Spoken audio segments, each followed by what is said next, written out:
ತಂದೆ ಕಸ ಗುಡಿಸೋ ಕೆಲಸ ಮಾಡ್ತಾನೆ. ತಾಯಿ ತಿಪ್ಪೆಗಳಲ್ಲಿ ಹೋಗಿ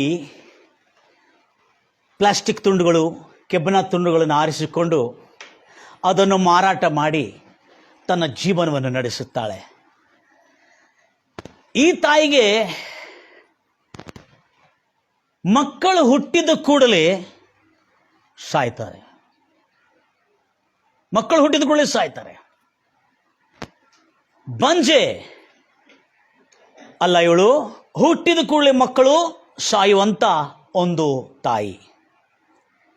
ಮಕ್ಕಳು ಹುಟ್ಟುತ್ತಾ ಇದ್ದಾರೆ, ಸಾಯ್ತಾ ಇದ್ದಾರೆ. ಮತ್ತೆರಡನೇದು, ನಿನ್ನನ್ನು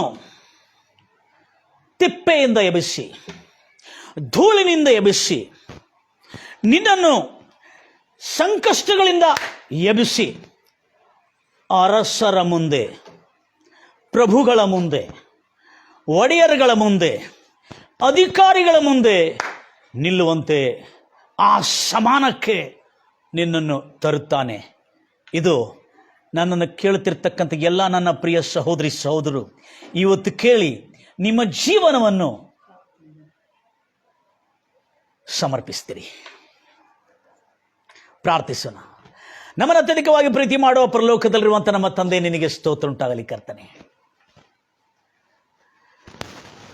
ದೀನನನ್ನು ಧೂಳಿನಿಂದ ಎಬ್ಬಿಸಿ, ಬಡವರನ್ನು ತಿಪ್ಪೆಯಿಂದ ಎಬ್ಬಿಸಿ, ಪ್ರಭುಗಳ ಮುಂದೆ, ಅರಸರ ಮುಂದೆ, ರಾಜರ ಅಧಿಕಾರಿಗಳ ಮುಂದೆ ನಿಲ್ಲುವಂತೆ, ಕೂತುಕೊಳ್ಳುವಂತೆ ನಾನು ಅವರನ್ನು ಆ ಸಮಾನಕ್ಕೆ ತರುತ್ತೇನೆ. ಈಗೋ ಬಡವರಿಗೆ ಸುವಾರ್ತೆ ಸಾರಲು ನಾನು ಈ ಲೋಕಕ್ಕೆ ಬಂದಿದ್ದೇನೆ.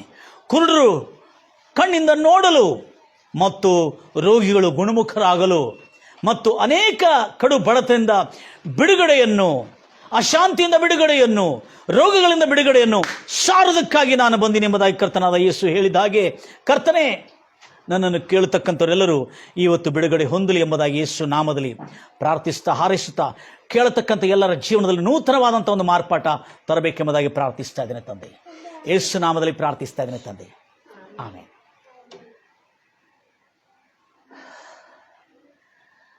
ವಿಶ್ವದಲ್ಲಿ ಅತ್ಯಂತ ದೊಡ್ಡ ಏನ್ರಿ?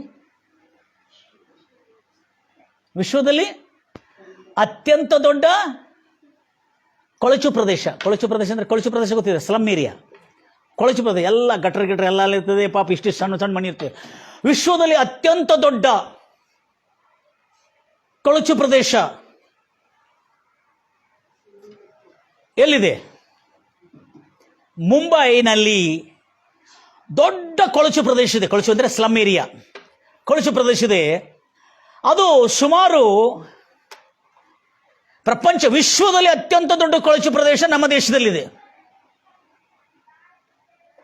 ಅದು ಮುಂಬೈನಲ್ಲಿ ಧಾರಾವಾಯಿ ಎಂಬ ಒಂದು ಕೊಳಚು ಪ್ರದೇಶದಲ್ಲಿ ಸುಮಾರು 1.5 ಕಿಲೋಮೀಟರ್ ಅವಧಿಯಲ್ಲಿ, 1.5 ಕಿಲೋಮೀಟರ್ ರೇಡಿಯೇಷನ್ ಒಳಗೆ, 1.5 ಕಿಲೋಮೀಟರ್ ರೇಡಿಯೇಷನ್ ಒಳಗೆ ಆ ಒಂದು ಕೊಳಚು ಪ್ರದೇಶ ಇರ್ತದೆ. ಅದರೊಳಗೆ 1.4 ಅಂದರೆ 1.4 ಮಿಲಿಯನ್ ಜನ, ಅಂದರೆ 14 ಲಕ್ಷ ಜನರು ಆ 1 ಕಿಲೋಮೀಟರ್ ರೇಡಿಯೇಷನ್ ನಲ್ಲಿ ಇರ್ತಕ್ಕಂಥ ಕೊಳಚು ಪ್ರದೇಶದಲ್ಲಿ ವಾಸ ಮಾಡ್ತಾ ಇದ್ದಾರೆ. ಒಬ್ಬೊಬ್ಬರಿಗೆ ಇಷ್ಟೇ ಸಣ್ಣ ಸಣ್ಣ ಮನೆ. ಅದರೊಳಗೆ ಚಿಕ್ಕ ಮನೆ ಆದರೆ 9 ಜನ, 6 ಜನ, 8 ಜನ ಮಲಗಬೇಕು. ಒಬ್ಬರ ಮೇಲೆ ಒಬ್ಬರೊಬ್ಬರು ಅಂದರೆ ಮೇಲೆ ಒಂದು ಕಪಾಟಾಗಿ ಮಾಡ್ಕೊಂಡಿರ್ತಾರೆ, ಕಪಾಟ್ ಮೇಲೆ ಮಲ್ಕೊಂಡು ಬಿಡ್ತಾರೆ ಅವರು. ಅಂದರೆ ಒಂದು ಕಾಟ್ ಇರ್ತದೆ ಕೆಳಗೆ, ಅದರ ಮೇಲೆ ಮತ್ತೊಂದು ಕಾಟ್ ಹಾಕೊಂಡು ಬಿಡ್ತಾರೆ, ಕೆಳಗೆ ಕಾಟ್ ಕೆಳಗೆ ಕೆಲವು ಜನ ಮಲಗಿರ್ತಾರೆ. ಕಾಟ್ ಅಷ್ಟು ಕಡು ಬಡತನಲ್ಲಿರ್ತಕ್ಕಂಥ ಪ್ರಪಂಚದ, ವಿಶ್ವದ ಅತ್ಯಂತ ದೊಡ್ಡ ಕೊಳಚು ಪ್ರದೇಶ. ಅದಕ್ಕೆ ಧಾರಾವಾಯಿ ಅಂತ ಹೇಳ್ತಾರೆ ಆ ಕೊಳಚು ಪ್ರದೇಶಕ್ಕೆ. ಈಗ ನಮ್ಮಲ್ಲಿದೆ, ಅಲ್ಲಿದೆ, ಇಲ್ಲಿ ಏನೋ ನಗರ ಅಂತ ಹೇಳ್ತೀವಿ ನಾವು ಅಲ್ಲಿ, ಹೌದಾ? ಹಾಗೆ ಕೊಳಚು ಪ್ರದೇಶ ಇರ್ತದೆ. ಆ ಕೊಳಚು ಪ್ರದೇಶದಲ್ಲಿ ವಾಸ ಮಾಡೋರು, ಅವರ ಮನೆಯೊಳಗೆ ಬಾತ್ರೂಮ್ ಇರುವುದಿಲ್ಲ, ಅವರ ಮನೆಯ ಪಕ್ಕದಲ್ಲೇ ಗಟರಗಳಿರ್ತದೆ, ಎಲ್ಲ ಗಬ್ಬು ನಾರ್ತಾ ಇರ್ತದೆ. ಅಂತ ಒಂದು ಸಂಕಟದಲ್ಲಿರ್ತಕ್ಕಂಥ ಒಂದು ಕುಟುಂಬ. ಎಲ್ಲರೂ ಹೇಳ್ತಿರಲ್ಲ, ಅಲ್ಲೆಲೂಯಾ. ಇಂಟ್ರೆಸ್ಟಿಂಗ್ ಇದೆ story, true story. Praise the lord Jesus. 14 lakh ಜನ ವಾಸ ಮಾಡತಕ್ಕಂಥ, ಅಂದರೆ ಅಷ್ಟು ಚಿಕ್ಕ ಚಿಕ್ಕ ಚಿಕ್ಕ ಚಿಕ್ಕ ಚಿಕ್ಕ ಮನೆಗಳಲ್ಲಿ ಬಹಳ ಜನರು ವಾಸ ಮಾಡ್ತಾರೆ. ಮನೆಗಳಂದ್ರೆ ಝೋಪಡಿಗಳು, ಮನೆ ಅಂದರೆ ಸಿಮೆಂಟಿಂದ ಕಟ್ಟಿದಲ್ಲ, ಎಲ್ಲ ಝೋಪಡಪಟ್ಟಿ, ಕೊಳಚು ಪ್ರದೇಶ. ಇಲ್ಲಿ ಒಬ್ಬ ಕುಟುಂಬದವರು ಇರ್ತಾರೆ, ಅವರ ಅಡ್ಡಿ ಹೆಸರು ಗೊಲ್ಲಾರ್. ಈ ಗೊಲ್ಲಾರ್ ಕುಟುಂಬದವರು ಅಲ್ಲಿರ್ತಾರೆ. ಆ ಗಂಡ ಹೆಂಡತಿ ಇಬ್ಬರು ದಾಂಪತ್ಯ ಜೀವನವನ್ನು ಮಾಡ್ತಾ ಇರ್ತಾರೆ. ಮೊದಲನೇ ಮಗು ಹುಟ್ಟುತ್ತದೆ. ಹುಟ್ಟಿದ ಕೂಡಲೇ ಆ ಮಗು ಸಾಯ್ತದೆ. ಅವಾಗ ಏನೋ ತಿಳ್ಕೊಂಡಿದ್ರೆ ಆಯ್ತು ಬಿಡಪ್ಪ ಏನೋ. ಎರಡನೇ ಮಗು ಹುಟ್ಟುತ್ತದೆ, ಎರಡನೇ ಮಗುನು ಸಾಯ್ತದೆ. ಹುಟ್ಟಿದ ಕೂಡಲೇ ಮಕ್ಕಳು ಸಾಯ್ತಾ ಇದ್ದಾರೆ. ಮೂರನೇ ಮಗು ಹುಟ್ಟಿದೆ, ಮೂರನೇ ಮಗು ಹುಟ್ಟಿದೆ, ಪರವಾಗಿಲ್ಲ, ಅದು ಕೂಡ ಸತ್ತೋಗಿದೆ. ಹುಟ್ಟಿದ ಕೂಡಲೇ ಮಕ್ಕಳು ಹುಟ್ಟಿದ ಕೂಡಲೇ ಸಾಯ್ತಾ ಇದ್ದಾರೆ. ಅಯ್ಯೋ, ನಾಲ್ಕನೇ ಮಗು. ಎಲ್ಲೆಲ್ಲೂ ಹೋಗ್ತಾ ಇದ್ದಾರೆ ಅವರು, ತಮ್ಮ ಮಕ್ಕಳು ಉಳಿಬೇಕೆಂಬುದಾಗಿ ಯಾವ್ಯಾವ ಸ್ಥಳಕ್ಕೆ ಹೋಗ್ತಾ ಇದ್ದಾರೆ. ಯಾರ್ಯಾರು ಹೇಳ್ತಾರೆ ಈ ಮಾಟ ಮಂತ್ರ ಕಡೆ ಹೋಗು, ಆ ಸ್ಥಳ ಕಡೆ ಹೋಗು, ಆ ಪವಿತ್ರ ಸ್ಥಳ ಕಡೆ ಹೋಗು, ಆ ಒಂದು ಮಾಂತ್ರಿಕನ ಕಡೆ ಹೋಗು, ಆ ಒಂದು ಸಮಾಧಿ ಕಡೆ ಹೋಗು, ನಿನಗೆ ಸಿದ್ಧ. ಎಲ್ಲ ಕಡೆ ಹೋದ್ರೂ ಕೂಡ ನಾಲ್ಕನೇ ಮಗು ಹುಡ್ತಾನೆ, ಅದು ಕೂಡ ಸತ್ತೋಗ್ತದೆ. ಇದನ್ನು ಗಂಡನು ಬಹಳ ಬೇಸತ್ತುಕೊಂಡು ಮಾನಸಿಕವಾಗಿ ಬಹು ದಿಗುಲು, ಚಿಂತೆ, ಬಾಧೆಯಿಂದ, ಕಳವಳದಿಂದ ಆತನು ತನ್ನ ಜೀವನವನ್ನೇ, ಎಂಥ ಜೀವನ ಜೀವಿಸ್ತಾ ಇದ್ದೆ ನಾನು, ಇದೊಂದು ಬದುಕ ಬಾಳ, ನನಗೆ ಹುಟ್ಟಿದ ಕೂಡಲೇ ಮಕ್ಕಳು ಸಾಯ್ತಾ ಇದ್ದಾರಲ್ಲ ಅನ್ನತಕ್ಕಂಥ ಒಂದು ನೋವು, ಒಂದು ಮನಮುರುವಿಕೆ, ಒಂದು ಚಿಂತೆ, ಒಂದು ದುಃಖ ಆ ಕುಟುಂಬವನ್ನು ಕಾಡ್ತಾ ಇತ್ತು. ಆಗ ನನ್ನನ್ನು ಕೇಳ್ತೀರಿ ನನ್ನ ಪ್ರಿಯ ಸಹೋದರಿ ಸಹೋದರೇ, ಆ ಕುಟುಂಬವನ್ನು ಕಾಡ್ತಾ ಇತ್ತದು. ಆ ಸಮಯದಲ್ಲಿ ಆ ತಂದೆ ಏನು ಮಾಡಿದಾನೆ, ಆ ಗಂಡನ ಏನು ಮಾಡಿದಾನೆ ಗೊತ್ತಿಲ್ಲಲ್ಲ? ನಾ ಹೇಳಿದ್ರೆ ತಾನೇ ಗೊತ್ತಾಗೋದು ನಿಮಗೆ. Praise Lord Jesus. ಅವನು ಕುಡಿಯೋದನ್ನು ಆರಂಭ ಮಾಡಿದ. ಇನ್ನು ಯಾಕಂದ್ರೆ ಆ ಚಿಂತೆ, ಆ ದುಃಖ, ಆ ಬಾಧೆಯನ್ನು ಸಹಿಸ್ಕೊಳ್ಳಿಕ್ಕಾಗದೆ ಕುಡಿತನವನ್ನು ಆರಂಭ ಮಾಡಿದ.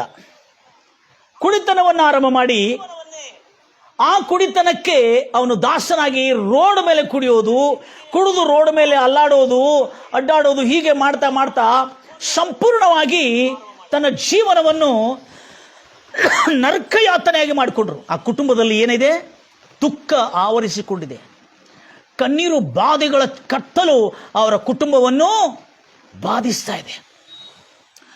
ಅಂತ ಸಮಯದಲ್ಲಿ ಅವರ ತಾಯಿ, ಕ್ಷಮಿಸಿ, ಯಾರಂತಾರು, ಆ ಹೆಣ್ಮಗಳು, ಆ ಮಕ್ಕಳನ್ನು ಸಾಯ್ತಿರ್ತಕ್ಕಂಥ ಹೆಣ್ಮಗಳು ಏನು ಮಾಡ್ತಾಳಂದ್ರೆ, ಅವಳು ಪ್ರತಿದಿನ ತಿಪ್ಪೆ ಒಳಗೆ ಹೋಗಿ ಪ್ಲಾಸ್ಟಿಕ್ ತುಂಡುಗಳನ್ನು, ಮುರಿದಿರ್ತಕ್ಕಂಥ ವಸ್ತುಗಳನ್ನು, ಅಥವಾ ಕೆಬ್ಬಣದ ತುಂಡುಗಳನ್ನು ಅಥವಾ ಅಲ್ಯೂಮಿನಿಯಂ ತುಂಡುಗಳನ್ನು ಆರಿಸಿಕೊಂಡು ಎಲ್ಲ ಚೀಲದಲ್ಲಿ ಜಮಾ ಮಾಡಿ ಅದನ್ನು ತೆಗೆದುಕೊಂಡೋಗಿ ಮಾರಾಟ ಮಾಡಿ ತನ್ನ ಕುಟುಂಬವನ್ನು ನಡೆಸಿಕೊಂಡು ಹೋಗ್ತಿರ್ತಕ್ಕಂಥ ಒಂದು ಕಡು ಬಡ ಕುಟುಂಬ, ವಿಶ್ವದ ಅತ್ಯಂತ ದೊಡ್ಡ ಕೊಳಚು ಪ್ರದೇಶ, ಸ್ಲಮ್ ಏರಿಯಾ, ಧಾರಾವಾಹಿ ಆಫ್ ಮುಂಬೈ ನಲ್ಲಿ ವಾಸ ಮಾಡುತ್ತಿದ್ದರು.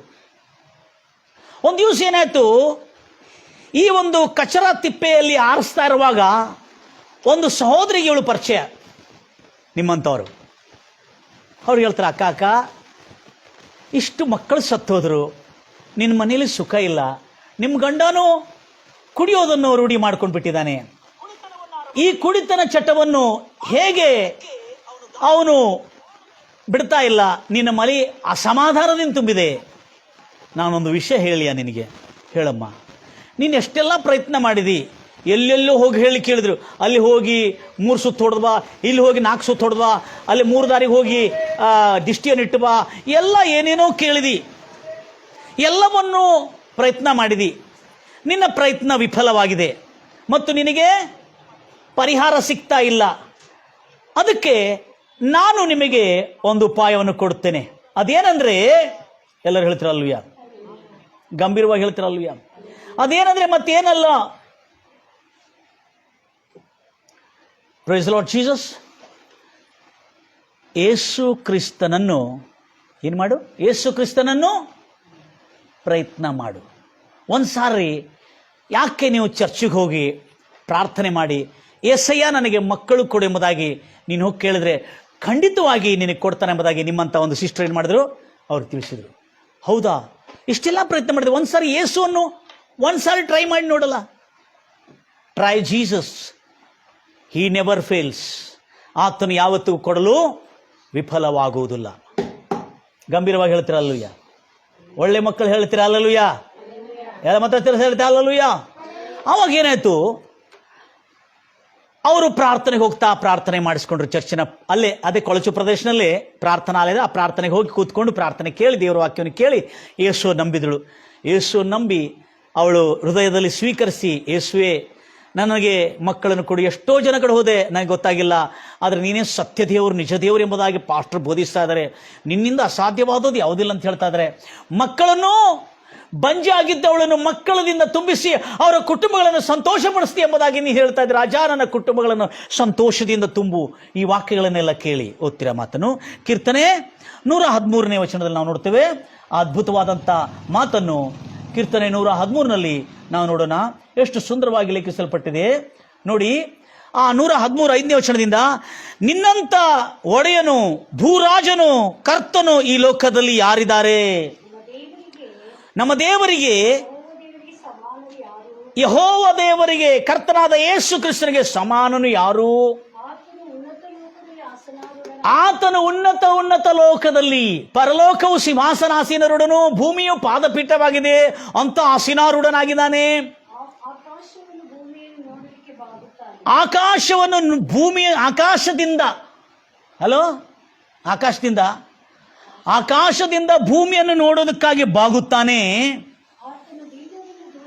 ಆತನು ದೀನರನ್ನು, ಯಾರಲ್ಲಿ ರುಬಾಬಿರುವುದಿಲ್ಲ ಆ ಕಡೆ, ದೀನರನ್ನು ಧೂಳಿಯಿಂದ ಎಬ್ಬಿಸಿ ಬಡವರನ್ನು ತಿಪ್ಪೆಯಿಂದ ಎತ್ತುತ್ತಾನೆ. ಪ್ರಭುಗಳ ಜೊತೆಯಲ್ಲಿ ಅಂದರೆ ಅಧಿಕಾರಿಗಳು, ರಾಜ್ಯಪಾಲರು, ಒಡೆಯರು ಅವರ ಮುಂದೆ ಕೂತ್ಕೊಳ್ಳುವಂತೆ ಮಾಡುತ್ತಾನೆ. ಬಂಜೆಯು ಮಕ್ಕಳು ಹೊಂದಿದ್ದವಳಾಗಿ ಸಂತೋಷದಿಂದ ಮನೆ ತುಂಬುವಂತೆ ವಾಸಿಸುವಂತೆ ಮಾಡುತ್ತಾನೆ. ಯೆಸಯ್ಯ, ನಿನ್ನ ವಾಕ್ಯದಲ್ಲಿ ಎಷ್ಟು ಅದ್ಭುತವಾದಂಥ ಮಾತುಗಳು ಹೇಳಲಾಗಿದೆ. ಏನು ಹೇಳಲಾಗಿದೆ? ನಾನು ಬಂಜೆತನವನ್ನು ತೆಗೆದು ಸಂತೋಷ ತರ್ತಿ ಎಂಬುದಾಗಿ ಹೇಳಿದ. Good news for you. ನನ್ನ ವಾಕ್ಯ ಈಗ ಯೇಸು ಕ್ರಿಸ್ತನ ಸುವಾರ್ತೆಯನ್ನು ಕೇಳತಕ್ಕಂಥ ಎಲ್ಲ ನನ್ನ ಪ್ರಿಯ ಸಹೋದರಿ ಸಹೋದರರೇ, ಇದು ನಿಮಗೆ ಸಂತೋಷದ ಸುದ್ದಿ. Praise Lord Jesus. ಖಂಡಿತವಾಗಿ ನಿಮಗೆ ರಕ್ಷಣೆ, ನಿತ್ಯಜೀವ, ಪರಿಶುದ್ಧತೆ ಒಂದಿಗೆ ಮಕ್ಕಳ ಸೌಭಾಗ್ಯವನ್ನು ಕೂಡ ದೇವರು ಕೊಡುತ್ತಾನೆ ಎಂಬುದಾಗಿ ಇಲ್ಲಿ ಸ್ಪಷ್ಟವಾಗಿ ನುಡಿದಿದ್ದಾನೆ. ಆಮೇಲೆ ಮುಂದೆ ಆಯ್ತಲ್ಲ, ಥ್ಯಾಂಕ್ ಯು. ಹೀಗೆ ಈ ತಿಪ್ಪೆಯಲ್ಲಿ ಆರಿಸಿ ಸಿಕ್ಕಿರ್ತಕ್ಕಂಥ ತುಂಡುಗಳು, ಪ್ಲಾಸ್ಟಿಕ್ ತುಂಡುಗಳನ್ನು, ಕೆಬ್ಬಿಣ ತುಂಡುಗಳನ್ನು ಮಾರಿ ತನ್ನ ಹೊಟ್ಟೆಪಾಡು ನಡೆಸ್ಕೊಳ್ತಿರ್ತಕ್ಕಂಥ ಈ ಕುಟುಂಬದಲ್ಲಿ ದೇವರ ಸಂತೋಷವನ್ನು ಬರುವಂತೆ ಮಾಡಿದ. ಕೆಲವು ತಿಂಗಳುಗಳು ಪ್ರಾರ್ಥನೆಗೆ ಹೋಗಿದ್ಕೊಳ್ಳೆ ಅವಳು ಗರ್ಭಧರಿಸಿದ್ಲು. ಆ ಹೆಣ್ಮಗಳು ಗರ್ಭಧರಿಸಿ ಒಂದು ಮಗುವನ್ನು ಹೇರಿದಳು. ಆ ಮಗುವನ್ನು ಹೆತ್ತು ಚೆನ್ನಾಗಿ ಆರಾಮಾಯಿತು, ಸಾಯಲಿಲ್ಲ. ದಿನಗಳು ಇತ್ತು, ವಾರಗಳು ಇತ್ತು, ಚೆನ್ನಾಗಿತ್ತು. ಅವಳು ಪ್ರಾರ್ಥನೆಗೆ ಹೋಗ್ಲಿಕ್ಕೆ ಆರಂಭ ಮಾಡಿದಾಳೆ. ಎಲ್ಲರ ಕಡೆ ಹೇಳಿದ್ರು, ನಾನು ಪ್ರಾರ್ಥನೆಗೆ ಹೋಗಿದ್ದಕ್ಕಾಗಿ ನನ್ನ ಮೇಲಿರುವ ಶಾಪವು, ನನ್ನ ಮೇಲಿರ್ತಕ್ಕಂಥ ಪಾಪದಿಂದ ಉಂಟಾಗಿರ್ತಕ್ಕಂಥ ದ್ರೋಹದಿಂದ, ಅಪರಾಧಗಳಿಂದ, ಪೂರ್ವಜರಿಂದ ಬಂದಿರತಕ್ಕಂಥ ಎಲ್ಲ ಶಾಪದಿಂದ ನಾವು ಮುಕ್ತರಾಗಿದ್ದೇವೆ ಎಂಬುದಾಗಿ ಸಂತೋಷವಾಗಿ ಎಲ್ಲರ ಕಡೆ ಹೇಳಿಕೊಂಡಳು. ಆದರೆ ಒಂದು ಇಂಟ್ರೆಸ್ಟಿಂಗ್ ಸುದ್ದಿ ಎಲ್ಲ ಸಿಕ್ತಲ್ಲ, ಪ್ರೇರ್ ಯಾಕೀಗ? ಮಗನ ಜೊತೆ ಸಂತೋಷವಾಗಿ ಆಟ ಆಡ್ತಾ, ಆನಂದಿಸ್ತಾ, ಹರ್ಷಿಸ್ತಾ ಪ್ರಾರ್ಥನೆಗೆ ಹೋಗುವುದನ್ನು ಬಿಟ್ಟಳು, ಯೇಸುವನ್ನು ಬಿಟ್ಟಳು, ಪ್ರಾರ್ಥನೆ ಜೀವಿತವನ್ನು ಬಿಟ್ಟಳು. ಈಗ ತನ್ನ ಮಗನ ಜೊತೆ ಸಂತೋಷವಾಗಿದ್ದು ತಾನು ಹಾರೈಸುತ್ತಾ ಆನಂದಿಸ್ತಾ ಇದ್ದಾಳೆ. ಯೇಸುವನ್ನು ಬಿಟ್ಬಿಟ್ಲು. ನನ್ನ ಪ್ರಿಯ ಸಹೋದರಿ ಸಹೋದರರೇ, ಆಸ್ಪತ್ರೆಯಲ್ಲಿ ವೈದ್ಯನು ಬೇಕಾದರೆ ಚಿಕಿತ್ಸೆ ಕೊಟ್ಟ ಮೇಲೆ ಆ ವೈದ್ಯನನ್ನು ಬಿಟ್ಟು ಮನೆಗೆ ಬರ್ಬೋದು. ಆದರೆ ಯೇಸು ಆ ವೈದ್ಯನನ್ನು ಬಿಟ್ಟು ಮನೆಗೆ ಬರ್ಬೋದು. ಆದರೆ ಮನೆಯಲ್ಲಿ ಕಷ್ಟ, ದುಃಖ, ಬಾಧೆಗಳನ್ನು, ವೇದನೆಗಳನ್ನು ದೂರಪಡಿಸತಕ್ಕಂಥ, ಎಲ್ಲರೂ ಹೇಳ್ತಿರಲ್ವಯ್ಯ, ದೂರಪಡಿಸತಕ್ಕಂಥ, ಸುಖ ಕೊಡ್ತಕ್ಕಂಥವನು ಡಾಕ್ಟರಿಂದ ಆಗುದಿಲ್ಲ, ಅದು ಮನೆಯಲ್ಲಿ ಯೇಸುನೇ ಕೊಡ್ತಾನೆ. ಅವರ ಗಂಡನು ಕುಡಿಯೋದು ಇನ್ನೂ ಬಿಡಲಿಲ್ಲ. ಮಕ್ಕಳಾಗಿದ ಮೇಲೆ ದಿನಗಳಂತೆ ಮತ್ತೊಂದು ಸಾರಿ ಗರ್ಭಧಾರಣೆ ಆದಳು. ಏನಾದಳು? ಗರ್ಭಧರಿಸಿದ್ಲು. ಏನಾದ್ಲು? ನಂಗೇನು ಗೊತ್ತೈತಿ. ಅಲ್ಲೆಲ್ಲ ಗರ್ಭಧರಿಸಿದ್ಲು. Praise Lord Jesus. ಗರ್ಭಧರಿಸಿದ ಕೂಡಲೇ ಈಗ ಭಾಳ ಸಂತೋಷವಾಗಿದ್ದಾಳೆ. ಈ ಮೊದಲನೇ ಮಗು, 4ನೇ 5ನೇ ಮಗು ಉಳಿದಿದ್ದವ್ರದ್ದು. ಈಗ 6ನೇ ಮಗು ಹುಟ್ಟಿದೆ. ಎಷ್ಟನೇ ಮಗು ಹುಟ್ಟಿದೆ? 6ನೇ ಮಗು ಹುಟ್ಟಿದೆ. 6ನೇ ಮಗು 6ನೇ ಮಗು ಹುಟ್ಟಿದೆ. 6ನೇ ಮಗು ಏನಾಯ್ತು? ಹುಟ್ಟಿದ ಕೂಡಲೇ ಸತ್ತೋಯ್ತು. ಸತ್ತೋದ ಕೂಡಲೇ ಆವಾಗ ದಿಗುಲು, ಚಿಂತೆ. ನೋಡಿದ್ರಾ? ಯೇಸುವನ್ನು ಬಿಟ್ಟು ಅವಳು ಹೋಗಿ ಪಾಪ, ಲೋಕ, ಮಾಯ, ಟಿವಿ, ಸೀರಿಯಲು ಇವೆಲ್ಲದರಲ್ಲಿ ಆನಂದ ಮಾಡ್ಲಿಕ್ಕೆ ಸ್ಟಾರ್ಟ್ ಮಾಡಿಬಿಟ್ಲು. ಯಾಕಂದ್ರೆ ಮಗು ಸಿಕ್ತಿಲ್ಲ, ಮಗುವಿಂದ ಸಂತೋಷ ಸಿಕ್ತು. ಆಮೇಲೆ ದೇವ್ರು ಬೇಡ, ಏನು ಬೇಡ. ಆಮೇಲೆ ಮನೆಯಲ್ಲಿ ಸ್ವಲ್ಪ ವೃದ್ಧಿ ಬರ್ತಾ ಇತ್ತು, ಸ್ವಲ್ಪ ಉನ್ನತ, ಸ್ವಲ್ಪ ಬಡತನ ದೂರ ಆಗ್ತಾ ಇತ್ತು. ಅದರಲ್ಲಿ ಟಿವಿ, ಟೆಲಿವಿಷನ್ ತಂದುಕೊಂಡು ಮಸ್ತ್ ಆರಾಮ್ಸೆ ಎಂಜಾಯ್ ಮಾಡ್ತಾ ಕೂತಿದ್ಲು. ಆದರೆ 6ನೇ ಮಗು ಅಂದರೆ ಒಂದು ಮಗು ಉಳಿದಿದೆ ಅಷ್ಟೇ. 5ನೇ ಮಗು ಉಳಿದಿದೆ, 4 ತೀರ್ಕೊಂಡಿದೆ. 6ನೇ ಮಗುನು ಹುಟ್ಟಿದ ಕೂಡಲೇ ಸತ್ತೋಯ್ತು. ಸತ್ತು ಹೋಗಿದ ಕೂಡಲೇ ಅವಳಿಗೆ ಭಾಳ ದುಃಖ ಆಯಿತು. ನೆನಪು ಬಂದಿದ್ದೇನೆಂದರೆ, ಅರೆ ರೇ ರೇ ರೇ ರೇ ನಾನು ಚರ್ಚಿಗೆ ಹೋಗ್ತಾ ಇದ್ದು ಪ್ರಾರ್ಥನೆ ಮಾಡ್ತಾ ಇದ್ದು ಆ ದೇವರಿಗೆ ನಾನು ಭಜಿಸುತ್ತಾ ಇದ್ದೆ, ಕರ್ತನಾಮವನ್ನು ಮಹಿಮೆಪಡಿಸ್ತಾ ಇದ್ದೆ. ಅಂಥ ಸಮಯದಲ್ಲಿ, ಗಂಭೀರವಾಗಿ ಹೇಳ್ತಿಲ್ಲ, ಅಂಥ ಸಮಯದಲ್ಲಿ ನಾನು ದೇವರಿಗೆ ಮೋಸ ಮಾಡಿಬಿಟ್ಟಿದ್ದೇನಲ್ಲ. ನನಗೆ ಉದ್ಧಾರ ಮಾಡಿರ್ತಕ್ಕಂಥ, ನನ್ನ ಮಕ್ಕಳನ್ನು ಬದುಕಿಸಿರ್ತಕ್ಕಂಥ, ನನ್ನ ಮಕ್ಕಳನ್ನು ರಕ್ಷಿಸಿರುವಂಥ, ನನ್ನ ಮಗುವನ್ನು ರಕ್ಷಿಸಿರುವಂಥ ದೇವರನ್ನು ಬಿಟ್ಟು ನಾನು ಪಾಪ ಜೀವನದಲ್ಲಿ ಬಂದುಬಿಟ್ಟಿದ್ದೇನಲ್ಲ. ಭಾಳ ಆವಾಗ ಅವಳಿಗೆ ಅರ್ಥ ಆಗ್ತದೆ ಆ ನೋವು, ಆ ದುಃಖ. ಆ 4 ಮಕ್ಕಳು ತೀರ್ಕೊಂಡು ಹೋಗಿದ್ದು, ಇದು 6ನೇ ಮಗು ತೀರ್ಕೊಂಡು ಹೋಗಿದ್ದು ಭಾಳ ದುಃಖದಿಂದ. ಅಯ್ಯೋ, ನಾನು ಎಂಥ ದೊಡ್ಡ ತಪ್ಪು ಮಾಡಿಬಿಟ್ಟಿದ್ದೇನೆ.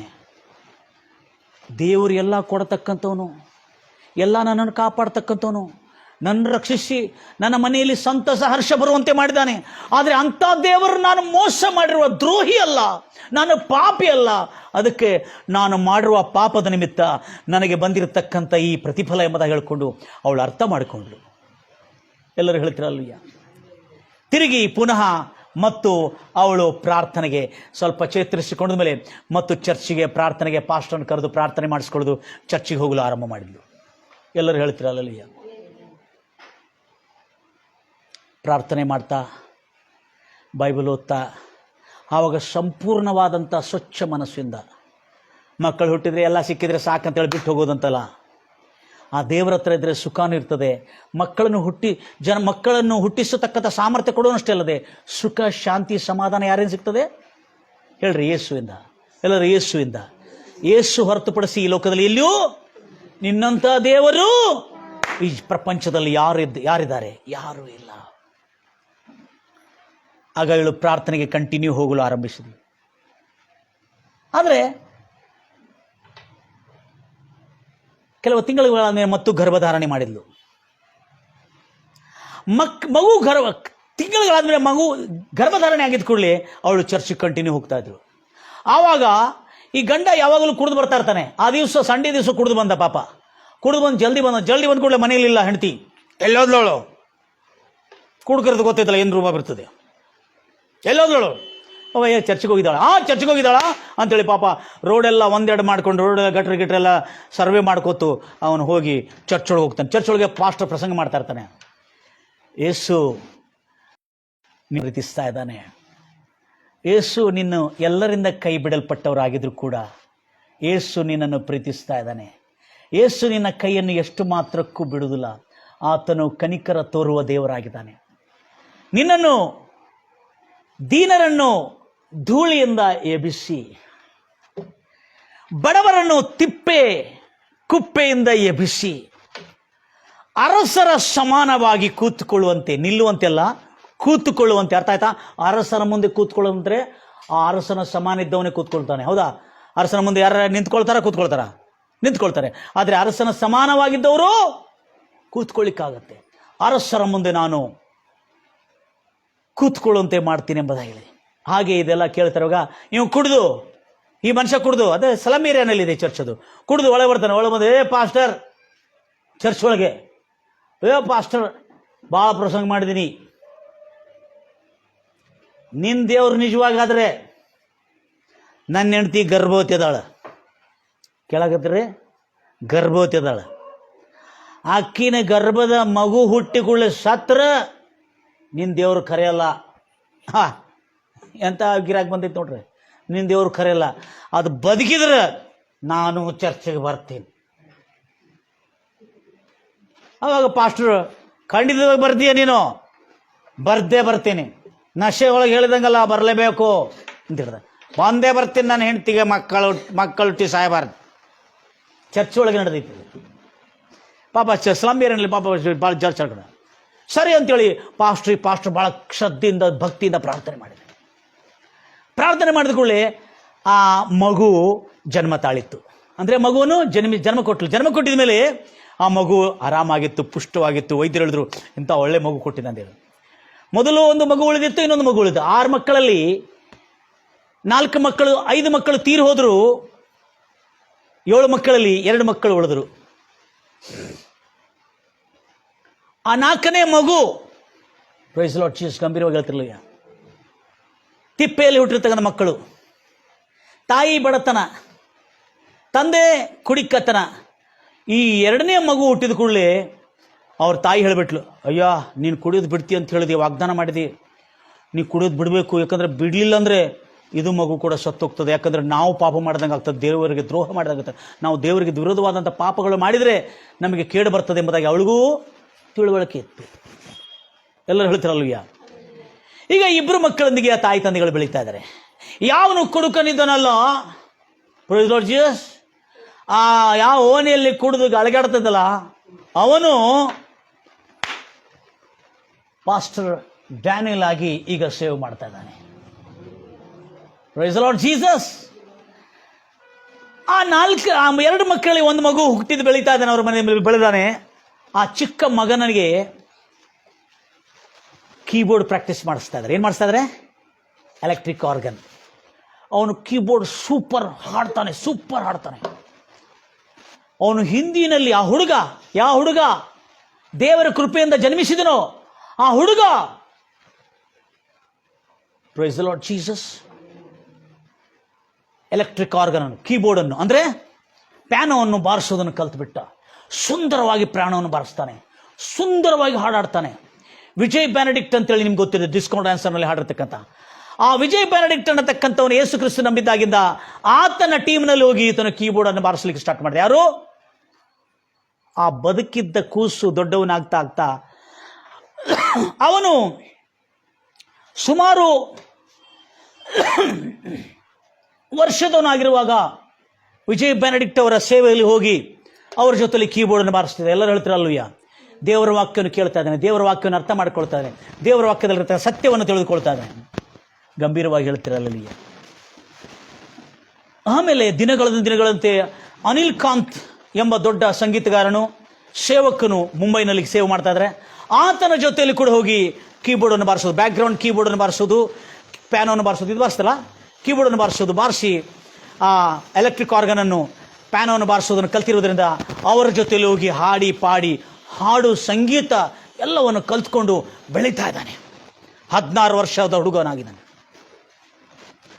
ಅವರ ತಂದೆ ದೇವರ ವಾಕ್ಯವನ್ನು ಹೇಳ್ತಾರೆ. ಈತನು ಕೂಡ ಏನು ಮಾಡ್ತಾ ಇದ್ದಾನೆ, ಈ ದೊಡ್ಡ ದೊಡ್ಡ ಖ್ಯಾತ ಸೇವಕರ ಜೊತೆಯಲ್ಲಿ ನಡೆದು ತಿರುಗಾಡಿ ಅವ್ರ ಜೊತೆಲಿ ಸೇವೆ ಏನು ಮಾಡ್ತಾ ಇದ್ದಾನೆ, ಕೀಬೋರ್ಡ್ ಎಲ್ಲ ಬಾರಿಸಿ ಒಳ್ಳೆ ಕೀಬೋರ್ಡ್ ಪ್ಲೇಯರ್ ಆಗಿದೆ, ಅಂದರೆ ಪ್ಯಾನೋ ಪ್ಲೇಯರ್ ಆಗಿದ್ದಾನೆ. ಲಕ್ಷ ಕೇಳ್ತೀರಿ. ಈತನು ಯೇಸು ಕ್ರಿಸ್ತನ್ನು ನಂಬಿ, ಯೇಸು ನನಗಿಷ್ಟು ಸಂತೋಷ ಕೊಟ್ಟನಲ್ಲ, ಏನು ಕೊಟ್ಟ? ನಮ್ಮ ಕುಟುಂಬದಲ್ಲಿ ಸಂತೋಷ ಕೊಟ್ಟನು, ನಮ್ಮ ತಂದೆ ಸೇವಕನಾದನು, ನಮ್ಮ ಆನಂದ ಇದೆ.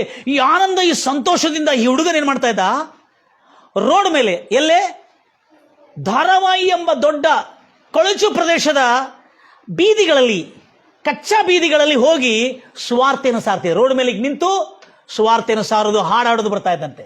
ಅವಾಗ ಅನೇಕ ಜನರು ಅವರ ತಂದೆ ಇರುವ ಚರ್ಚ್ಗಳಿಗೆ ನಡೆಸ್ತಾ ಇದ್ದಂತೆ. ಹಲ್ಲೆಲೂಯಾ. ಯಾರು? ಈ ಹುಡುಗ ಬರ್ಬರ್ತಾ ಯವನಸ್ಥನಾಗ್ತಾ ಇರುವಾಗ.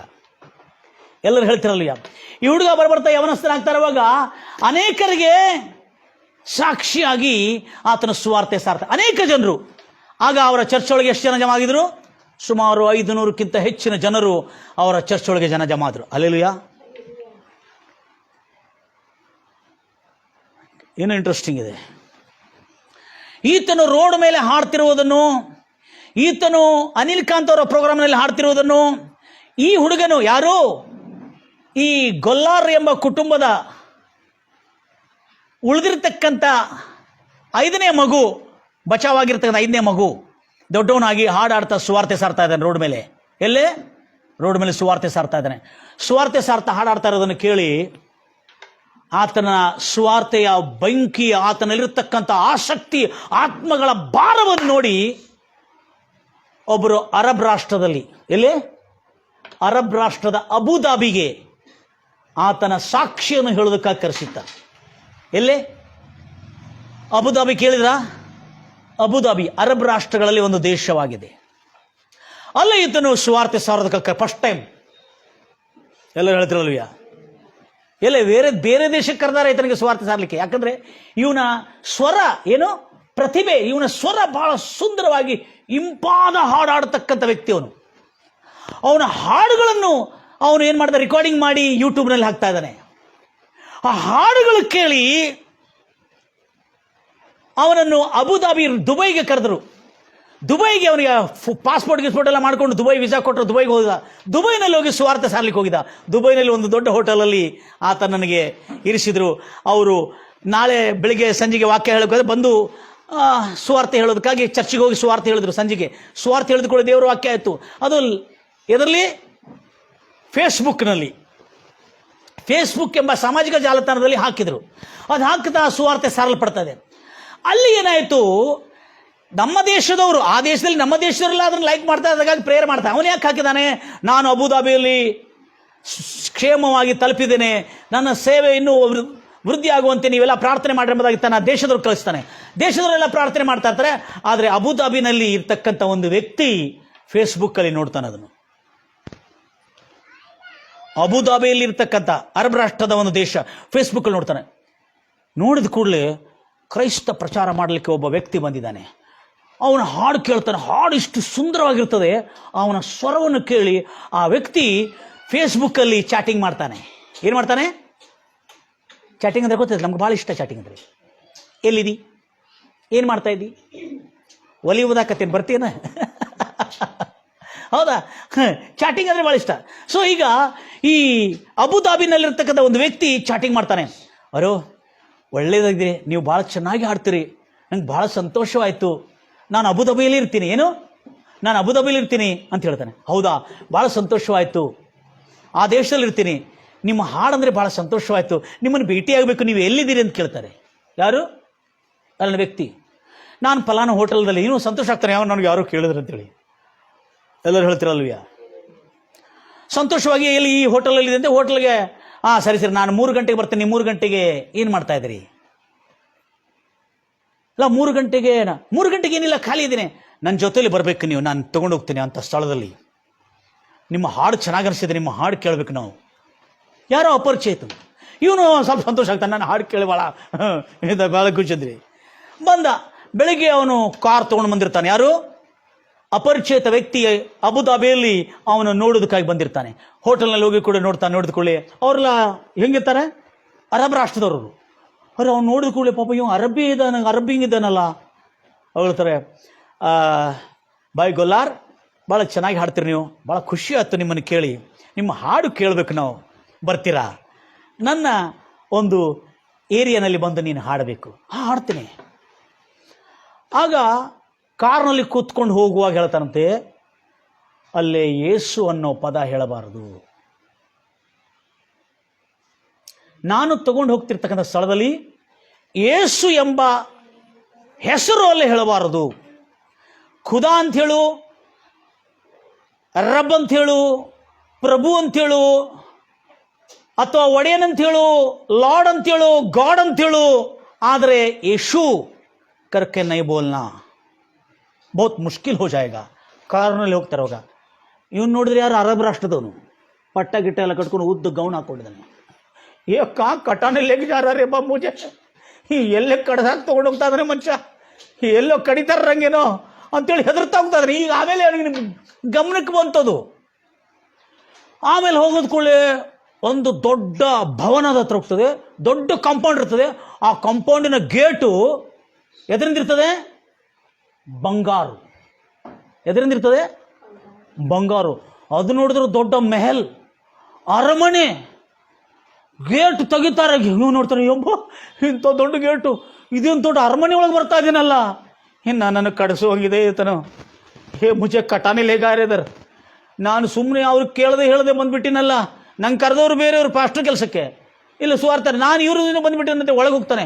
ಒಳಗೆ ಹೋಗಿದ ಕೂಡಲೇ ಅವನ ಕಾರ್, ಆ ಪುರುಷನ ಕಾರು ಒಳಗೆ ಹೋಗ್ತಾರಾಗ ಎಲ್ಲರೂ ಕಾರ್ ಮೇಲೆ ಹೂ ಹಾಕ್ತಾ ಇರ್ತಾರೆ, ಜನ ಎಲ್ಲ ಸನ್ಮಾನಿಸ್ತಾರೆ. ಹೊರಗೆ ಬಂದ್ಕೊಳ್ಳಿ ಹೂವಿನಿಂದ ಎಲ್ಲ ಹೂವಿನ ಪುಡಿ ಪುಡಿ ಪುಡಿ ಎಲ್ಲ ಹೂವಿನೆಲ್ಲ ಹಾಕಿ ಸನ್ಮಾನಿಸ್ತಾರೆ. ಸಂತೋಷ ಆಗ್ತದೆ. ಹಲೋ ಹಲ್ಲೆಲೂಯಾ, ಸಂತೋಷ. ಯೇಸು ಅನ್ನೋ ಪದ ಎತ್ಬಾರ ಅಂತ ಹೇಳಿದ್ರೆ, ಯೇಸು ಅನ್ನೋ ಶಬ್ದ ಇಲ್ಲದೆ ಆಮೇಲೆ ಅಲ್ಲಿ ದೊಡ್ಡ ವೇದಿಕೆಯನ್ನು ತಯಾರು ಮಾಡಿರ್ತಾನೆ. ಅಲ್ಲಿ ಏನು ವೇದಿಕೆ, ಆ ವೇದಿಕೆ ಮೇಲೆ ಸೌಂಡ್ ಸಿಸ್ಟಮ್ ಎಲ್ಲ ಹಚ್ಚಿರ್ತಾರೆ. ಎಲ್ಲರೂ ಹೇಳ್ತೀರಲ್ಲೂಯ್ಯ, ಒಂದು ಹಾಡು ಹಾಡಬೇಕು ನೀವು ಅಂತ ಹೇಳ್ತಾನೆ.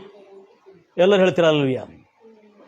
ಆವಾಗ ಅವನು ಕಾರ್ನಲ್ಲಿ ಬರುವಾಗಲೇ ಒಂದು ಹಾಡು ಬರೀತಾನೆ ಮನಸ್ಸೊಳಗೆ. ಏನು ತಿಳ್ಕೊಂಡು? ಅದರೊಳಗೆ ಏನಿರಬಾರ್ದು? ಯೇಸು ಅಂತ ಇರಬಾರ್ದು. ಖುದಾ, ರಬ್, ಗಾಡ್, ಲಾರ್ಡ್, ಒಡೆಯನೇ, ಪ್ರಭುವೇ, ಮಾಲೀಕ್ ಎಲ್ಲ ಹೇಳ್ಬೋದು. ಆದರೆ ಯೇಸು ಅಂತ ಹೇಳುವ ಆ ಯೇಸು ಎಂಬ ಪದ ಇಲ್ಲದ ಹಾಡನ್ನು ರಚಿಸ್ಕೋತಾನೆ ಮನಸ್ಸೆ.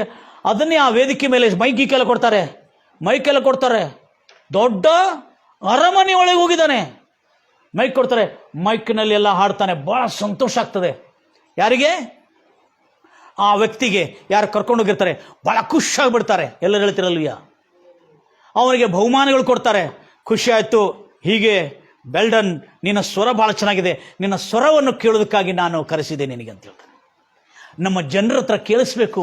ಇಂಥ ಒಂದು ಪ್ರತಿಭೆ ಉಳ್ಳವರು ಕೂಡ ಇಂಡಿಯಾನಲ್ಲಿ ಒಂದು ಕೊಳಚು ಪ್ರದೇಶದಲ್ಲಿ ಹುಟ್ಟಿರ್ತಕ್ಕಂಥ ಧಾರಾವಾಹಿ ಎಂಬ ಒಂದು ದೊಡ್ಡ ಕೊಳಚು ಪ್ರದೇಶದಲ್ಲಿ ಹುಟ್ಟಿರ್ತಕ್ಕಂಥ ಒಂದು ಬಡ ಹುಡುಗನು ಇಂಥ ಒಳ್ಳೆ ಸ್ವರ ಇದೆ ಅಂತೇಳಿ ಅವರಿಗೆ ಪರಿಚಯ ಮಾಡ್ತಾನೆ. ಆಮೇಲೆ ಬಹುಮಾನ ಕೊಟ್ಟು ಕಳಿಸ್ತಾನೆ. ಅವನನ್ನು ಕಾರ್ ಕೊಟ್ಟು ಅವನ ಮನೆಗೆ ಕಳಿಸ್ತಾನೆ. ಮನೆಗೆ ಕಳಿಸಿದ ಕೂಡಲೇ ಅವನಿಗೆ ಫೋಟೋ ಗಿಟ್ಟೆಲ್ಲ ತಗೊಂಡಿರ್ತಾನೆ. ಅವನು ತಗೊಂಡಿದ್ದಲ್ಲ ಫೋಟೋ ಇಲ್ಲ.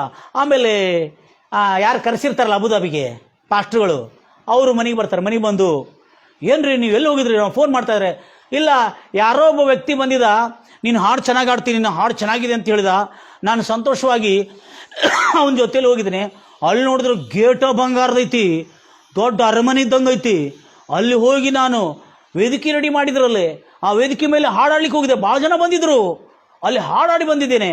ಆದರೆ ಆ ಮನುಷ್ಯ ಒಂದು ಮಾತು ಹೇಳಿದಾನೆ, ಯೇಸು ಎಂಬ ಹೆಸರು ನೀನು ಇಲ್ಲಿ ತಗೋಬಾರ್ದು ಅಂತ ಹೇಳಿದ. ಎಲ್ಲರೂ ಹೇಳ್ತಾರೆ, ಎಲ್ಲಿ ಹೋಗಿದ್ದೀನಿ ನೀನು ಅಂತ ಹೇಳಿದ್ರು. ತೋರಿಸು ನಂಗೆ ಅಂತೇಳಿ. ಅವಾಗ ತನ್ನ ಕಡೆ ಇರುವ ಫೋಟೋಸ್ ತೆಗೆದು ತೋರಿಸ್ತಾನೆ. ಎಲ್ಲರೂ ಹೇಳ್ತಿರಲ್ವಿಯ. ತೆಗೆದು ತೋರಿಸಿದ ಕೂಡಲೇ ತೂ ಏ ಆದ್ಮಿಗೆ ಸತ್ಮಿಗೆ ಆಯ್ತಾ, ನೀ ಈ ವ್ಯಕ್ತಿ ಜೊತೆಲಿ ಹೋಗಿದ್ದೀನಿ ನೀನು? ಹೌದು. ನೀನು ನನಗಾರ ಫೋನ್ ಮಾಡಬೇಕಾಗಿತ್ತಲ್ಲ, ನಿನ್ಗೆ ಗೊತ್ತಿದೆ ಈ ವ್ಯಕ್ತಿ ಯಾರಂತೇಳಿ? ಇಲ್ಲ, ನಂಗೆ ಗೊತ್ತಿಲ್ಲ.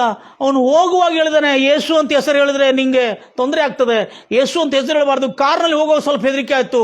ಆವಾಗ ನಂಗೆ ನೀವು ನೆನಪಿದ್ರೆ ನಿಮ್ಗೆ ಫೋನ್ ಮಾಡಬೇಕಾದ್ರೂ ಹೆದರಿಕೆ ಆಗ್ತಾ ಇತ್ತು. ನಿಂಗೆ ಗೊತ್ತಿದೆ ಮನುಷ್ಯ ಯಾರಂತೇಳಿ? ಅಬುದಾಬಿಯ ರಾಜಾದಿರಾಜ ಕಿಂಗ್ ಆಗಿದ್ದಾನೆ ಎಂಬುದಾಗಿ ಹೇಳ್ತಾರೆ. Price Lord Jesus.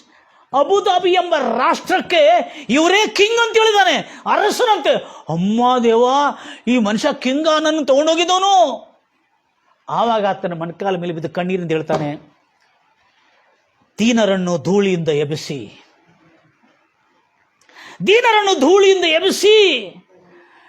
ಬಡವರನ್ನು ತಿಪ್ಪೆಯಿಂದ ಎಬ್ಬಿಸಿ, ಪ್ರಭುಗಳ ಮುಂದೆ ನಾನು ನಿನ್ನನ್ನು ಕುಂಡ್ರುವಂತೆ ಮಾಡುತ್ತೇನೆ ಎಂಬುದಾಗಿ ಹೇಳಿದನು. ಆ ಮಾತಾತನಿಗೆ ನೆನಪು ಬಂತು. ಈಗ ಆ ಹುಡುಗನು ಇಷ್ಟು ಫೇಮಸ್ ಆಗಿದ್ದಾನೆ. ಈಗ ಅರಬ್ ಕಂಟ್ರಿಗಳಿಗೆ ಮಾತ್ರ ಅಲ್ಲ, ಮೊನ್ನೆ ಯುನೈಟೆಡ್ ಸ್ಟೇಟ್ಸ್ ಆಫ್ ಅಮೆರಿಕಾ, ಕೆನಡಾನು ಹೋಗಿ ಸುವಾರ್ತೆ ಸಾರಿ ಬಂದಿದ್ದಾನೆ. ನಂಬುತ್ತೀಯ ನೀನು? ನೀನು ನಂಬಿರುವಂಥ ದೇವರು ಈ ಲೋಕದಲ್ಲಿ ಯಾರೂ ಇಲ್ಲ. ನಿನ್ನಂಥ ದೇವರು ಈ ಲೋಕದಲ್ಲಿ ಯಾರೂ ಇಲ್ಲ. ಅವನು ಒದರಾಡ್ತಾನೆ. ಅವ್ರ ಪಾಸ್ಟರ್, ನೀನು ಅರಸನ ಜೊತೆಯಲ್ಲಿ ಹೋಗಿದ್ಯಪ್ಪ, he is the king of Abu Dhabi. ಆವಾಗ ಅವನು ದೇವರಿಗೆ ಕೋಟಿ ಕೋಟಿ ನಮನಗಳು ಸಲ್ಲಿಸ್ತಾನೆ. ಏಸಯ್ಯ, ಅವರ ಮುಂದೆ ನನ್ನನ್ನು ನಿಲ್ಲಿಸಿದ ಕರ್ತನೆ. ಒಂದು ಧಾರಾವಾಹಿ ಎಂಬ ವಿಶ್ವದ ಅತ್ಯಂತ ದೊಡ್ಡ ಕೊಳಚು ಪ್ರದೇಶ, ಮುಂಬೈನಲ್ಲಿ ಇರತಕ್ಕಂಥ ಕೊಳಚು ಪ್ರದೇಶದಲ್ಲಿ ಹುಟ್ಟಿ ಒಂದು ಚಿಪ್ಪಡ ಆರಿಸ್ತಕ್ಕಂಥ ತಾಯಿ, ಒಂದು ಕೆಬ್ಬಣ ತುಂಡುಗಳನ್ನು ಆರಿಸ್ತಕ್ಕಂಥ ತಾಯಿ ಮತ್ತು ಕಸ ಗುಡಿಸುವ ತಂದೆ ಹುಟ್ಟಿರುವ ನನ್ನನ್ನು ಇಂಥ ಒಂದು ರಾಜರ ಮುಂದೆ ನಿಲ್ಲಿಸಿದೆಯಲ್ಲ, ನಿನ್ನಂಥ ದೇವರು ಈ ಲೋಕದಲ್ಲಿ ಯಾರೂ ಇಲ್ಲ. ಎಲ್ಲರೂ ಕೈಗಳು ತಟ್ಟ. ನಿನ್ನಂಥ ದೇವರು ಯಾರೂ ಇಲ್ಲ, ನಿನ್ನ ಹಾಗೆ ಪ್ರೀತಿಸುವವರು ಒಬ್ಬರೂ ಇಲ್ಲ. ನಿನ್ನಂಥ ದೇವರು ಯಾರೂ ಇಲ್ಲ, ನಿನ್ನ ಹಾಗೆ ಪ್ರೀತಿಸುವವರು ಒಬ್ಬರೂ ಇಲ್ಲ. ಏಸಯ್ಯ ಏಸಯ್ಯ, ನೀನಿಲ್ಲದೆ ನಾನಿಲ್ಲಯ್ಯ. ಏಸಯ್ಯ ಏಸಯ್ಯ, ನೀನಿಲ್ಲದೆ ನಾನಿಲ್ಲಯ್ಯ. ನಿನ್ನಂಥ ದೇವರು ಯಾರೂ ಇಲ್ಲ, ನಿನ್ನ ಹಾಗೆ ಪ್ರೀತಿಸುವವರು ಒಬ್ಬರೂ ಇಲ್ಲ. ನಿನ್ನಂಥ ದೇವರು ಯಾರೂ ಇಲ್ಲ, ನಿನ್ನ ಹಾಗೆ ಪ್ರೀತಿಸುವವರು ಒಬ್ಬರೂ ಇಲ್ಲ. ಕಷ್ಟಗಳಲ್ಲಿ ದುಃಖಗಳಲ್ಲಿ ಜೊತೆಯಾಗಿರುವವನು, ರೋಗದಲ್ಲಿ ಸಂಕಟದಲ್ಲಿ ಬಲವ ಕೊಡುವವನು. ಕಷ್ಟಗಳಲ್ಲಿ ದುಃಖಗಳಲ್ಲಿ ಜೊತೆಯಾಗಿರುವವನು, ರೋಗದಲ್ಲಿ ಸಂಕಟದಲ್ಲಿ ಬಲವ ಕೊಡುವವನು. ಕೊರತೆಗಳೆಲ್ಲ ನೀಗಿಸುವವನು ನೀನೇ ಏಸಯ್ಯ, ಕೊರತೆಗಳೆಲ್ಲ ನೀಗಿಸುವವನು ನೀನೇ ಏಸಯ್ಯ. ಸೋಲುಗಳಲ್ಲಿ ಜಯವನ್ನು ಕೊಡುವ ದೇವಾ ನೀನಯ್ಯ, ಸೋಲುಗಳಲ್ಲಿ ಜಯವನ್ನು ಕೊಡುವ ದೇವಾ ನೀನಯ್ಯ. ಏಸಯ್ಯ ಏಸಯ್ಯ, ನೀನಿಲ್ಲದೆ ನಾನಿಲ್ಲಯ್ಯ. ಏಸಯ್ಯ ಏಸಯ್ಯ, ನೀನಿಲ್ಲದೆ ನಾನಿಲ್ಲಯ್ಯ. ಎಲ್ಲರ ದಿನದ ದೇವರಿಗೆ ಸ್ತೋತ್ರ ಮಾಡ್ತಾ, ಕರ್ತನೇ ನಿನ್ನ ವಾಕ್ಯ ಅಕ್ಷರ ಅಕ್ಷರ ಸಹಿತವಾಗಿ ಸತ್ಯವಾಗಿ ಮಾಡಿದ ಕರ್ತನೇ, ನಿನಗೆ ಸ್ತೋತ್ರ ಉಂಟಾಗಲಿ. ಕರ್ತನೇ, ಒಡೆಯನೇ, ರಕ್ಷಕನೇ, ನಿನ್ನನ್ನು ನಂಬಿಕೊಂಡಿರ್ತಕ್ಕಂಥ ನಿನ್ನ ಮಕ್ಕಳನ್ನು ಕರ್ತನೇ, ನಿನ್ನ ವಾಕ್ಯ ಹೇಳಿದಂತೆ ದೀನರನ್ನು ದೇವರು ತಿಪ್ಪೆಯಿಂದ ಎಬ್ಬಿಸಿ, ಎದರಿಂದ ಎಬ್ಬಿಸಿ? ತಿಪ್ಪೆಯಿಂದ ಎಬ್ಬಿಸಿ, ಧೂಳಿನಿಂದ ಎಬ್ಬಿಸಿ, ಬಡವರನ್ನು ತಿಪ್ಪೆಯಿಂದ ಎಬ್ಬಿಸಿ, ಅರಸರ ಮುಂದೆ ಪ್ರಭುಗಳ ಮುಂದೆ ಆಸೀನರಾಗುವಂತೆ ನಾನು ಮಾಡ್ತೇನೆ ಎಂಬುದಾಗಿ ಹೇಳಿದ ರಾಜ. ಕರ್ತನೇ, ನಿನ್ನಂಥ ದೇವರು ಈ ಲೋಕದಲ್ಲಿ ಯಾರೂ ಇಲ್ಲ ಎಂಬ ಸತ್ಯವು ಕರ್ತನ ಈ ವಾಕ್ಯದ ಅನುಸಾರವಾಗಿ ನಾವು ನೋಡಿದೆವು ರಾಜ. ನಮ್ಮ ದೇವರಾದ ಕರ್ತನ ಹಾಗೆ ಯಾರಾದರೆ ಇದ್ದಾರಾ? ಉನ್ನತದಲ್ಲಿ ವಾಸ ಮಾಡುತ್ತಾನೆ, ಆಕಾಶದ ಮೇಲೆ ಭೂಮಿಯ ಮೇಲೆ ಆತನು ದೃಷ್ಟಿಯನ್ನು ಇಡುತ್ತಾನೆ. ಆಕಾಶದಿಂದ ತಗ್ಗಿಸಿಕೊಂಡು ಭೂಲೋಕಕ್ಕೆ ಆತನು ತಗ್ಗಿಸಿಕೊಂಡು ಬಂದ ಆತನಾಗಿದ್ದಾನೆ. ಅದಕ್ಕಾಗಿ ನನ್ನ ಪ್ರಿಯ ಸಹೋದರಿ ಸಹೋದರೇ, ಅಧಿಪತಿಗಳ ಸಂಗಡನು ತನ್ನ ಜನರ ಅಧಿಕಾರಿಗಳ ಅಥವಾ ಪ್ರಭುಗಳ ಮುಂದೆನೂ ನಾನು ಕುಂಡ್ರುವಂತೆ, ನಿಲ್ಲುವಂತೆಲ್ಲ, ಏನಂತೆ? ಕೂತುಕೊಳ್ಳುವಂತೆ, ಅವರ ಸಮಾನವಾಗಿ ಕೂತ್ಕೊಳ್ಳುವಂತೆ ಮಾಡ್ತಾನೆ. ಅವನನ್ನು ಧೂಳಿಯಿಂದ, ಬಡವನನ್ನು ಧೂಳಿಯಿಂದ ಎಬ್ಬಿಸಿ ಮತ್ತು ದೀನನನ್ನು ತಿಪ್ಪೆಯಿಂದ ಎಬ್ಬಿಸಿ ಅರಸರ ಮುಂದೆ ಕೂಡುವಂತೆ ನಾನು ಮಾಡ್ತೇನೆ ಎಂಬುದಾಗಿ ಹೇಳಿದನು. Praise Lord Jesus. Good news. ಯೇಸುವನ್ನು ಇವತ್ತು ನೀವು ನಂಬಿದರೆ, ನಿಜ ಮನಸ್ಸಿಂದ, ಅವಳು ಮಧ್ಯದಲ್ಲಿ ಮೋಸ ಮಾಡಿದ್ಲು. ಯಾರು? ಆ ತಾಯಿ. ನಿಜ ಮನಸ್ಸಿಂದ ಗಂಭೀರವಾಗಿ ಹೇಳ್ತೀರ ಹಲ್ಲೆಲೂಯಾ. ಕರ್ತನ ನಾಮಕ್ಕೆ ಹೇಳ್ತೀರಿ hallelujah. Praise the Lord Jesus. ದೇವರ ಮಕ್ಕಳೇ, ನಿಜ ಮನಸ್ಸಿಂದ ಇವತ್ತು ದೇವರಿಗೆ ನಾವು ಸಮರ್ಪಿಸೋಣ. ಏಸಯ್ಯ, ಎಲ್ಲರ ದಿನ ಸಮರ್ಪಿಸೋಣ. ಎದ್ದಿನ ಯಾಕೆ ಸಮರ್ಪಿಸೋಣ ದೇವರಿಗೆ. ಕರುಣಾಮಯನಾದ ದೇವರೇ, ನಿನಗೆ ಸ್ತೋತ್ರ ಉಂಟಾಗಲಿ ಕರ್ತನೆ.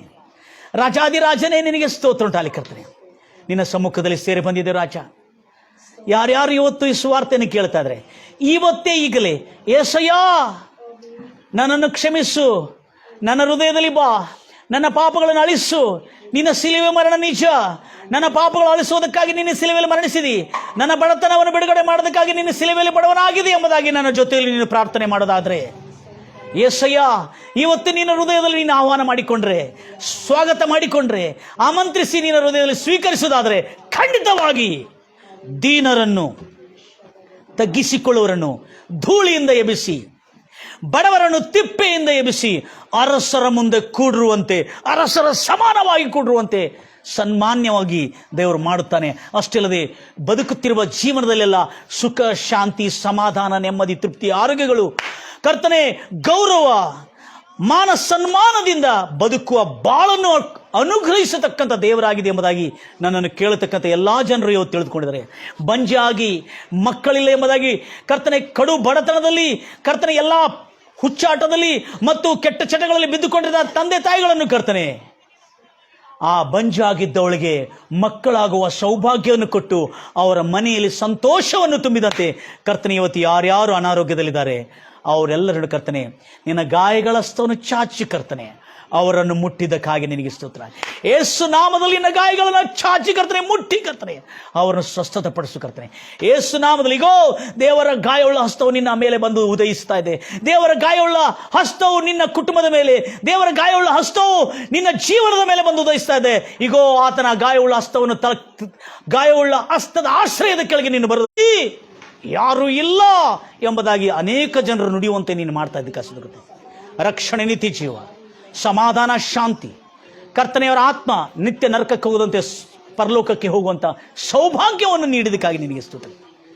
ಸುಖ, ಸಮೃದ್ಧಿ, ಅಭಿವೃದ್ಧಿ, ಆರೋಗ್ಯ, ಯೇಸುವನ್ನು ತಿಳಿದು ಯೇಸುವನ್ನು ಅರ್ಥ ಮಾಡಿಕೊಂಡು ಪ್ರತಿಭೆಗಳಿಂದ ತುಂಬಿ ಸಂಗೀತ, ಸುಂದರವಾದಂಥ ಸಂಗೀತ ಹಾಡತಕ್ಕಂಥವನು, ಹಾಡುಗಳನ್ನು ಹಾಡತಕ್ಕಂಥ ಸ್ವರವನ್ನು ಇಟ್ಟುಕೊಂಡಿರುವುದರಿಂದ ಕರ್ತನ ನೀನು ನಮ್ಮ ಒಳಗೆ ಬಂದಾಗ ನಮ್ಮಲ್ಲಿರ್ತಕ್ಕಂಥ ಅದ್ಭುತವಾದಂಥ ಪ್ರತಿಭೆಗಳು, ವರಗಳು, ತಲಾಂತುಗಳು ಹೊರಗೆ ಪ್ರಕಾಶಿಸುವಂತೆ ಮಾಡ್ತಕ್ಕಂಥ ಸಾಮರ್ಥ್ಯ ನಿನ್ನಲ್ಲಿದೆ.